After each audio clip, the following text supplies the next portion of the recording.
Hi, welcome back to my channel. ఈరోజు కథ ప్రాణమా నా దారి చేరమా 14వ భాగాన్ని వినేద్దాం. నువ్వు అలా ఏడవకు, నాకు చాలా చిరాగ్గా ఉంది. నిజం చెప్పు, మీ అన్నయ్య ఎక్కడున్నాడు? నిజంగానే నాకు తెలీదు. నా చెవులో ఇంతకు ముందులా పువ్వులు పెట్టాలని చూడకు, నడ్డి విరిగిపోద్ది. నిజం చెప్పవే అని విజయ్ అనగానే విద్య ఏడుస్తూ తలపట్టుకుంది. టెన్షన్లో విద్యకి ఊపిరి తీసుకోవడం కష్టమై విజయ్ వైపు భయంగా చూసింది. నీకు ఇంకా ఈ జబ్బు పోలేదా అంటూ విద్య చేతిని పట్టుకున్నాడు విజయ్. విజయ్ ఆగు, నన్ను చూసి ఇంకా టెన్షన్ పడుకు, గుండెకి చస్తావు అంటూ ఆమెని దగ్గరికి తీసుకుని గుండెలకి హత్తుకున్నాడు. భారంగా ఊపిరి తీసుకుంటున్న ఆమె తల నిమురుతూ మరోవైపు ఆమె వెన్ను నిమిరాడు. విద్యకి అసలే టెన్షన్ ఎక్కువ. చిన్న విషయాన్ని ఎక్కువగా ఆలోచించి ఇలానే టెన్షన్ పడిపోతుంది. విద్య కూల్, నేనున్నాను కదా.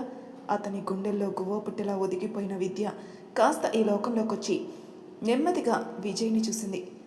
ఎక్కువ టెన్షన్ పడకు, అర్థమైందా అంటూ తలని అడ్డంగా ఊపి, నిన్ను ఒకటి అడగనా? ఏంటి? మా అన్నయ్య కోసం ఎందుకు మాటి మాటికి అడుగుతున్నావు? తను మీ అన్నయ్య కాబట్టి అడుగుతున్నాను. నేను అడిగింది నీకు అర్థం కాలేదా? చెప్పేదేదో 2 ముక్కల్లో అర్థమయ్యేలా చెప్పాడు. మా అన్నయ్య మిమ్మల్ని మోసం చేశాడు కదా. మీ అన్నయ్య ఒక్కడే కాదు, నువ్వు కూడా మోసం చేశావు. నువ్వు ఏదో నిజాయితీ పర్సన్లాగా మాట్లాడుకో, నీది వంకర బుద్ధే కదా. విజయ్ మాటలకి కోపం వచ్చిన విద్య ఏం మాట్లాడలేదు. తన అన్నయ్య మాటలు విని విజయ్ని మోసం చేయడం గుర్తుకు రాగానే, నేను కావాలని అలా చేయలేదు. అవును, నువ్వు కావాలని అలా చేయలేదు. పోరంబోకైన మీ అన్నయ్య మాటలు విని నా దగ్గర తైతక్కలాడావు. ఎంత కాదన్నా వాడు మీ అన్నయ్య. ప్లీజ్ నోరు అదుపులో పెట్టుకొని మాట్లాడాల్సింది నేను కాదే, నువ్వు మీ అన్నయ్య. నీతో గొడవ పడే ఓపిక నాకు లేదు విజయ్. మా అన్నయ్య మోసం చేశాడు. ఎప్పుడో తనని మీరు వదిలేశారు కదా, మళ్ళీ ఎందుకు కొత్తగా నువ్వు వచ్చి మా అన్నయ్య కోసం అడుగుతున్నావు? పైకి కత్తిలా అందంగా ఉంటావు, కానీ నీ బ్రెయిన్ క్రిమినల్ బ్రెయిన్ అని నాకు ఎప్పుడో తెలుసు. నేను అనుకున్నంత మెతక మనిషివైతే నువ్వు కాదులే వగలాడి. అయినా మీ అన్నయ్య కోసం అడగకూడదని రూలు ఏమన్నా ఉందా? లేదు. మరి ఎందుకో అన్నయ్య అని ఒక్క మాట అనగానే ఎక్కలేని పౌరుషం వచ్చేసిందా? విజయ్, ఇదంతా నాకు అనవసరం. ముందు ఈ విషయం చెప్పు. మా అన్నయ్య వచ్చినట్టు నీకెలా తెలుసు? కోపంగా అడిగిన విద్య మాటకి విజయ్ ఒక్కసారిగా నవ్వాడు. ఆ నవ్వు చూసిన విద్య పిచ్చి చూపులు చూస్తూ, ఎందుకు నవ్వుతున్నావు? నేనేం జోక్ చేయటం లేదే. జోక్ కాదు, నవ్వు వచ్చింది. నీ అంతటి నువ్వే నిజం చెప్పావు కదా. విజయ్ మాటలకి విద్య గుటుకలు మింగుతూ భయంగా చూసింది. నాకు తెలిసే, నైట్ నా చేతిలో ఫోన్ చూడగానే నీ ముఖంలో కంగారు చూసినప్పుడే నాకు అర్థమైంది ఆ ఫోన్ మీ అన్నయ్య దగ్గర నుంచి అయి ఉంటుందని. ఎక్కడైతే నెంబర్ చూస్తానేమోనని నన్ను వెనక్కి నెట్టి పారిపోయావు, అవునా? ఏంటే మాట్లాడు, నోట్లో బెల్లం ముక్క పెట్టుకున్నావా? నోరు పెగలటం లేదు. ఎందుకు వచ్చాడు మీ అన్నయ్య? మళ్ళీ ఏం చేయాలని వచ్చాడు? నాకు తెలీదు. నాటకాలు ఆడేవంటే ఇక్కడే ఉన్నా అంటూ టేబుల్ మీద ట్రేలో ఉన్న సీజర్ తీసుకుని, అందరికీ ఆపరేషన్లు చేస్తావు కదా, ఈరోజు నీకు నేను చేస్తాను. నిజం చెప్పకపోతే చెప్పు, ఎందుకు వచ్చాడు మీ అన్నయ్య అంటూ సీజర్ ఆమె గొంతు దగ్గర పెట్టాడు. నిజంగానే నాకు తెలీదు, కావాలంటే నన్ను చంపేసుకో అని విద్య కోపంగా చూడగానే, ఎప్పటికైనా నువ్వు మీ అన్నయ్య నా చేతిలో చావాల్సిందే. ముహూర్తం చూసి నేనే మిమ్మల్ని వేసేస్తాను. నీకు తెలీదు అన్నా సరే విజయ్ మాత్రం వదిలిపెట్టాడు కదా. ఎలా తెలుసుకోవాలో నాకు బాగా తెలుసు అని సిజర్ వెనక్కి విసిరి ఒక్కసారిగా విద్య మెడ దగ్గర చేయి వేసి, మళ్ళీ మీ అన్నయ్య మాటలు విని డ్రామాలు ఆడావంటే పీక మీద కాలేసి తొక్కడం కాదు, నల్లిని నలిపినట్టు నలిపి పడేస్తాను. జాగ్రత్త. నా కంటికి ఎంత తక్కువ కనిపిస్తే నీకంత మంచిది.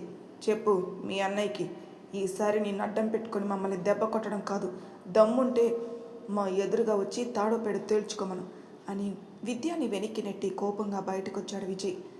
విజయ్ కోపం చూస్తున్న విద్య భయంతో చైర్లోనే ముడుచుకుపోయింది. ఆఫీస్కి వచ్చిన దగ్గర నుంచి ఎంతో సీరియస్గా వర్క్ చేస్తున్న జైని చూసి ఏం అర్థం కాలేదు శివానికి. ఏమైంది సార్కి? అసలు ఒక్క మాట కూడా మాట్లాడడం లేదు. ఎప్పుడు సరదాగా ఏదో ఒకటి జోక్స్ వేస్తూ నవ్వించే జై గారు ఎందుకు ఈరోజు సీరియస్గా ఉన్నారు అనుకుని వర్క్ కంప్లీట్ అవ్వడంతో ల్యాప్టాప్ పక్కన పెట్టి జైని చూసి, సార్. ఏంటి శివాని? ఎప్పుడు శివ అని పిలిచే జై శివాని అని పిలిచేసరికి శివాని జైని అలానే చూస్తుండిపోయింది. చెప్పు శివాని, ఏమైంది అలా చూస్తున్నావు? ఏంటి సార్, ఈరోజు మీరు కొత్తగా బిహేవ్ చేస్తున్నారు. నేను కొత్తగా బిహేవ్ చేయడం ఏంటి? మీ గురించి నాకు తెలియదా సార్? ఎప్పుడు సరదాగా ఉండే మీరు ఈరోజు ఎందుకు కోపంగా ఉన్నారో నాకు అర్థం కావడం లేదు. చెప్పండి సార్, నా వల్ల ఏమైనా పొరపాటు జరిగిందా? లేదు శివాని. మరి ఎందుకు సార్ తడిపొడిగా ఏదో మాట్లాడాలి అన్న పేరుకి మాట్లాడుతున్నారు? మనసులో ఉన్న మాటని ముక్కుసూటిగా చెప్పేసింది శివాని. జై తన ల్యాప్టాప్ క్లోజ్ చేసి పక్కన పెట్టి సూటిగా శివానిని చూశాడు. మాట్లాడకుండా అలా చూస్తారేంటి సార్? మాట్లాడాలేముంది, కానీ నువ్వు ఎలా రియాక్ట్ అవుతావేమో అని. సార్ అంటూ శివాని ఏం అర్థం కాకుండా చూస్తుంది. జై చిన్నగా నవ్వుతూ, నువ్వెందుకు మా ఇల్లు వదిలి వెళ్ళిపోవాలని పట్టుదలగా ఉన్నావు? సార్, మీకు తెలుసు కదా నేనెందుకు ఇల్లు మారాలని అనుకుంటున్నాను. అప్పుడు మాటలు వేరు, ఉదయం మాట్లాడిన మాటలు వేరు అంటూ తన చైర్లో నుంచి పైకి లేచి శివాని ముందుకొచ్చి టేబుల్ మీద కూర్చున్నాడు జై. మాటలు వేరేంటి సార్? నేను ఎప్పుడు ఒకేలా ఉంటాను. మాటలు ఎందుకు మారుస్తాను? ఉదయం నీ చీర పక్కకి జరిగింది, అప్పుడు నేను అనుకోకుండా చూశాను. అప్పటి నుంచి నువ్వు ఎందుకో తేడాగా ఉన్నావు. ఏం తేడాగా లేదు సార్. లేదు, నేను చెప్పేది నిజం శివ. ఏంటి సార్ మీరు చెప్పేది నిజం? నీ హార్ట్ దగ్గర, నీ నడుము దగ్గర నాకు గాయాలు కనిపించలేదని అనుకున్నావా? జై మాటలకి శివాని షాక్గా చూసింది. సార్, ఇలా అడగడం కరెక్ట్ కాదని నాకు తెలుసు, కానీ అవి మామూలు గాయాలు కాదని నా అనుమానం. అందుకే అడుగుతున్నాను. చెప్పు శివ, అసలేంటి ఆ గాయాలు? ఎందుకు నువ్వు గుడికొచ్చిన దేవుణ్ణి కోపంగా చూస్తావు? ఎవరైనా గుంపుగా అబ్బాయిలు కనిపించినా చాలు కోపంగా మారిపోయి ఏదేదో మాట్లాడతావు. మొన్న మీటింగ్లో కూడా నీలో సడన్గా చేంజ్. అసలేంటిదంతా? నిజం చెప్పు శివ. తనంతట తానుగా నిజం చెప్తుందన్న ఆశతో అడిగాడు జై. ఈ రకంగా అడిగితే కనీసం ఆమె గుండెల్లో బాధ కొంచెమైనా తగ్గుతుందని. సార్, నా మీద నమ్మకం ఉంటే చెప్పు శివ, నేనేమీ అనుకోను. జీవితం నాశనం అయ్యాక చెప్పకుండా ఎలా ఉంటాను? కానీ మీరు ఎవరికి ఈ విషయం చెప్పను అంటే చెప్తాను సార్. నా మీద నమ్మకం ఉంటే నువ్వు ఇలా నన్ను అడగవు శివ. నమ్మకం లేక కాదు సార్, ఎంతైనా ఆడపిల్లను కదా, నా భయం నాది. ఒక రాక్షసుడి చేతిలో నా జీవితం బలైంది సార్. ఆ చీకటి తాలూకా జ్ఞాపకాలే నా ఒంటి మీద గాయాలు.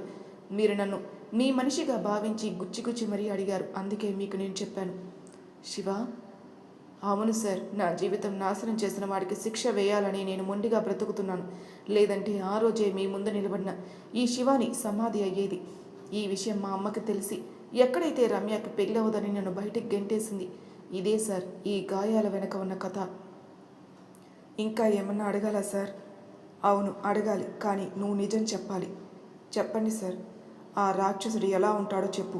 ఎక్కడున్నా సరే నీ కాళ్ళ దగ్గర పడేస్తాను. నువ్వు ఎటువంటి శిక్ష వేస్తావో నీ ఇష్టం. జై మాటలకి శివాని విరక్తిగా నవ్వుకొని, అతనెవరో తెలిస్తే బాగుండును సార్, కానీ ఆ చీకట్లో వాడి రూపం చూడలేదు. చూస్తే నేనెందుకు సైలెంట్గా ఉంటాను? డైరెక్ట్గా పోలీస్ స్టేషన్కి వెళ్ళేదాన్ని. శివ అంటూ జై బాధగా చూడకని, ప్లీజ్ సార్, నన్ను ఎప్పట్లానే శివలా చూడండి, కానీ బాధగా జాలిగా మాత్రం చూడకండి. నాకు అలా నచ్చదు. మనసులో ఎంత బాధని పెట్టుకుని ఎలా నార్మల్గా ఉండగలుగుతున్నావు? అలవాటు అయిపోయింది సార్. శివ, నిజంగానే ఆ రాక్షసుని చూడలేదా? లేదు సార్. నువ్వు ఏమీ అనుకోనంటే నిన్నొకటి అడగనా? చెప్పండి సార్, అసలు ఎక్కడ జరిగింది? ఏ ఏరియా, ఏ టైంకి జరిగిందో నీకు గుర్తుందా? సార్, ఎందుకు ఇవన్నీ అడుగుతున్నారు? ఏ అడగకూడదా? అది కాదు సార్, వాడెవడో తెలిస్తేనే కదా శివ మనం శిక్ష వేసేది. చెప్పు, ఏ ఏరియా, ఎక్కడ అంటూ జై ప్రశ్నల మీద ప్రశ్నలు వేయగానే శివానికి తనకి తెలిసిన వరకు అన్నీ చెప్తుంది. అంతా విన్న జై మౌనంగా ఉండేసరికి శివాని ఏం అర్థం కాక, సార్, వాడెవడో తెలుసుకుంటాను శివ, ముందు నువ్వు భోజనం చెయ్యి. ఆకలిగా లేదు సార్. మనసులో ఉన్న మాటని చెప్పాక బాధ ఎందుకు? జరిగింది చెప్పాక ఆకలి వేయాలి, కానీ చంపుకోవటం దేనికి? పద, భోజనం చేసి వర్క్ చేద్దు కానీ. అది కాదు సార్, కోపం వచ్చిందంటే మళ్ళీ సంవత్సరం వరకు మాట్లాడు శివ. భలేవారే సార్ మీరు అంటూ శివాని చిన్నగా నవ్వి, మీరు హ్యాండ్ వాష్ చేసుకోండి సార్, భోజనం వడ్డిస్తాను. పర్లేదు శివ, తింటాను. ఏం సార్, మీరు అడిగిన అన్ని ప్రశ్నలకి జవాబిచ్చాను కదా, అయినా నా మీద కోపం పోలేదా? పోయింది. సరే, వడ్డించు భోజనం అని జై హ్యాండ్ వాష్ చేసుకుని చైర్లో కూర్చున్నాడు. టేబుల్ మీద ఉన్న ఫైల్స్ అన్నీ నీట్గా పక్కన పెట్టి తెచ్చిన బాక్స్ ఓపెన్ చేసి ప్లేట్లో అన్నీ వడ్డించింది శివాని. బిర్యానీ స్మెల్ చూడగానే, శివ, నువ్వే చేసావా? అవును సార్. ఇంటికి వెళ్ళగానే ఈరోజు జిమ్ చేయాలి అని ముద్ద నోట్లో పెట్టుకుని శివానిని చూశాడు. ఏమైంది సార్? ఏం లేదు శివ, చాలా బాగుంది. విజయ్ కూడా ఉండుంటే బాగుండేది. వాడికి చాలా ఇష్టం బిర్యానీ అంటే. మార్నింగ్ నుంచి ఫోన్ చేస్తున్నాను వాడికి, ఈడియట్ ఫోనే లిఫ్ట్ చేయటం లేదు. ఆఫీస్కి వెళ్ళాడేమో అన్నయ్య. అవును, అదే అయి ఉంటుంది. నువ్వు కూడా భోజనం చేసే శివ. సరే సార్ అని శివాని హ్యాండ్ వాష్ చేసుకుని జై ఎదురుగా కూర్చుని భోజనం వడ్డించుకుని తింటూ జైనే చూసింది. ఎంతో ఇష్టంగా తింటున్న అతన్ని చూసి నెమ్మదిగా తినండి సార్ అంది. శివ, విద్యు కానీ వస్తే నాది కూడా లాగించేస్తాడు, అదే నా భయం. భయం ఎందుకు మిత్రమా, వచ్చేసాను కదా అంటూ విలన్ స్టైల్లో లోపలికి వచ్చిన విజయ్ని చూడగానే జై షాక్గా చూశాడు. షాక్ కాదు కానీ ఎక్కడికి వెళ్ళావు? ఆఫీస్ పని చూసుకొని వస్తున్నాను, హ్యాండ్ వాష్ చేసుకుంటూ అన్నాడు విజయ్. నేను మార్నింగ్ ఆఫీస్కి కాల్ చేశాను, మేనేజర్ నువ్వు లేవని చెప్పాను. అప్పుడు పని మీద బయటికి వెళ్ళానులే కానీ ఆకలి దంచేస్తుంది చెల్లమ్మ, కాస్త నాకు కూడా భోజనం పెట్టేయమ్మా అంటూ చైర్లో కూర్చున్నాడు విజయ్. శివాని నవ్వుతూ విజయ్కి భోజనం వడ్డించింది.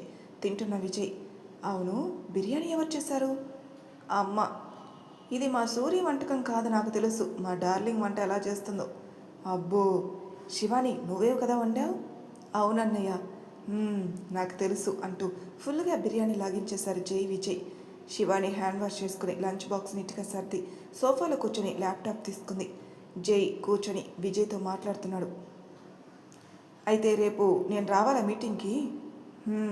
కంపెనీ ప్రెసిడెంట్వి, నువ్వు లేకపోతే ఎలానన్నా? సరే వస్తానులే కానీ వర్క్ ఎంతవరకు వచ్చింది? 80% ఫినిష్. ఏంటి అని షాక్గా అడిగాడు జై.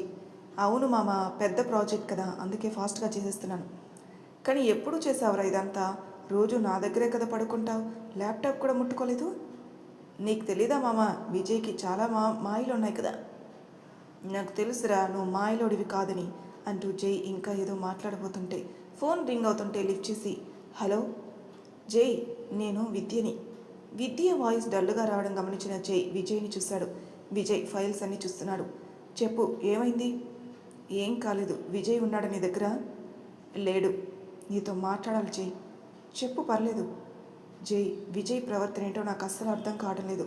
మా అన్నయ్య కోసం మళ్ళీ ఆరాలు తీస్తున్నాడు, జరిగిపోయిన గతాన్ని మళ్ళీ తవ్వుతున్నాడు అంటూ హాస్పిటల్లో జరిగిందంతా పూసగుచ్చినట్టు చెప్పింది విద్య. అంతా విన్న జై విజయ్ని చూశాడు. విజయ్ ల్యాప్టాప్ తీసుకుని ప్రాజెక్ట్ వర్క్ ఓపెన్ చేసి, జై ఈ వర్క్ అప్పుడే కంప్లీట్ చేసావా అంటూ జైని చూసి, ఎవరి ఫోను?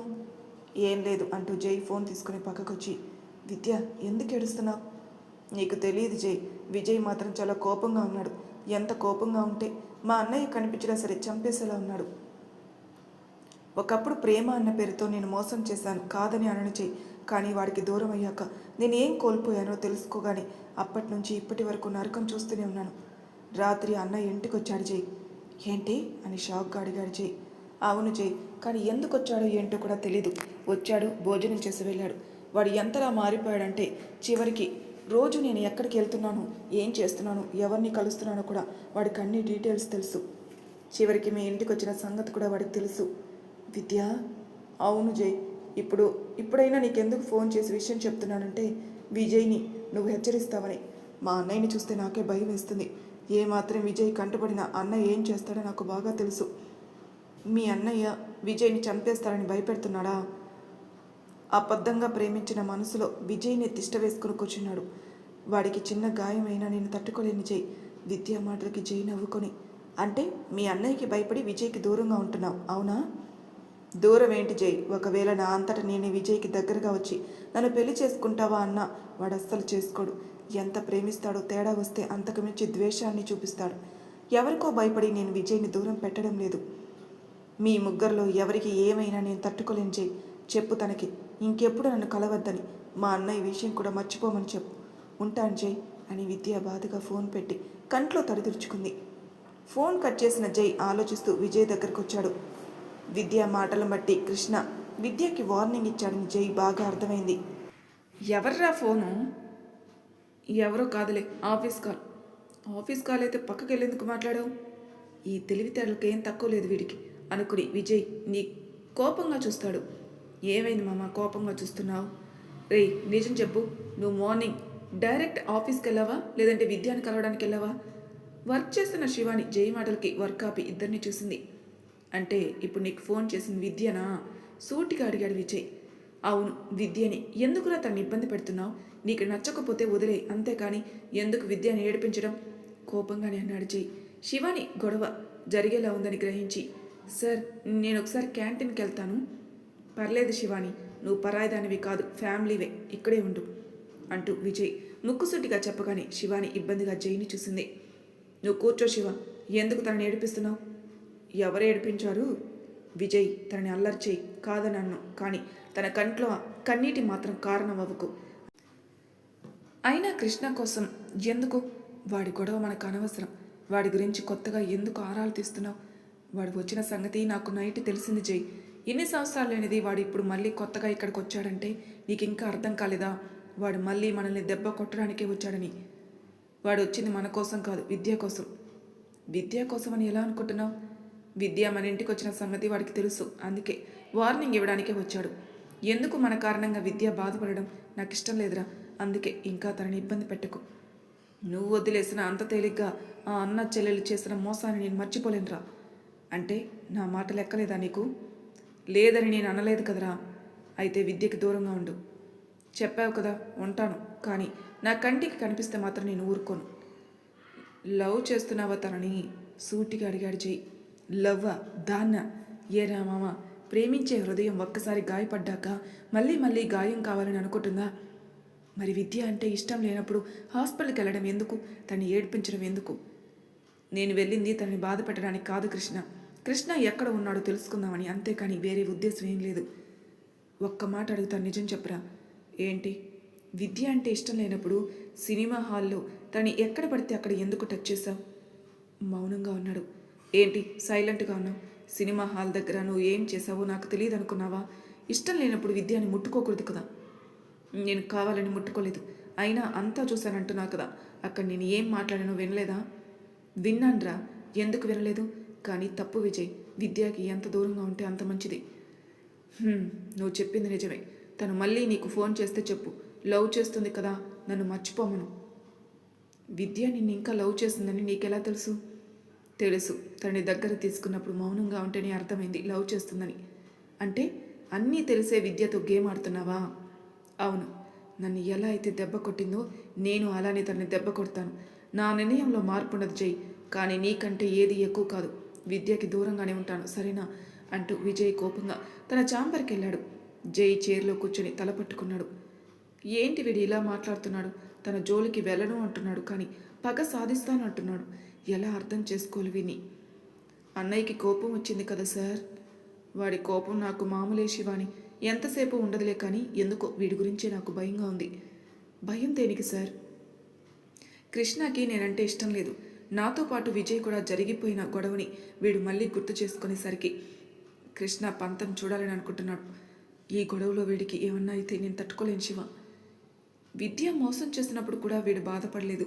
మొన్న విద్యని ఇంటికి తీసుకొని రావడం వీడికి అస్సలు నచ్చలేదు. కానీ విద్యని చూసినప్పుడు వీడి కళ్ళల్లో బాధను చూశాను. అప్పుడే అనిపించింది, అనవసరంగా విద్యని మళ్ళీ వీడి ముందుకు ఎందుకు తీసుకొచ్చానా అని. మీరు ముందు ప్రశాంతంగా ఉన్నారు సార్. విజయ్ అన్నయ్యకి ఎంత కోపం ఉందో అంతకు మించి రెట్టింపు ఆలోచించే విధానం కూడా ఉంది. విజయ్ అన్నయ్య విద్య విషయంలో తీసుకున్న నిర్ణయం కరెక్టే అనిపిస్తుంది. శివ, నువ్వు కూడా ఏంటి అలా మాట్లాడుతున్నావు? విద్యకి ప్రేమ విలువ తెలియాలి అంటే విజయ్ అన్నయ్య విషయంలో ఏం చేసిందో ఆ పని విజయ్ అన్నయ్య కూడా చేస్తే అప్పుడు అర్థమవుతుంది కదా సార్. తన కారణంగా అన్నయ్య ఎంత బాధపడతాడో, తను చేసిన తప్పేంటో. నువ్వు చెప్పింది నిజమే శివ, కానీ ఇప్పుడున్న పరిస్థితుల్లో విద్యని మోసం చేయడం కరెక్ట్ కాదు. తను ముందులా అయితే లేదు. ఇప్పటికే విజయ్ విషయంలో మోసం చేశారని బాధపడుతుంది. మళ్ళీ తనని బాధపెట్టడం ఎందుకు?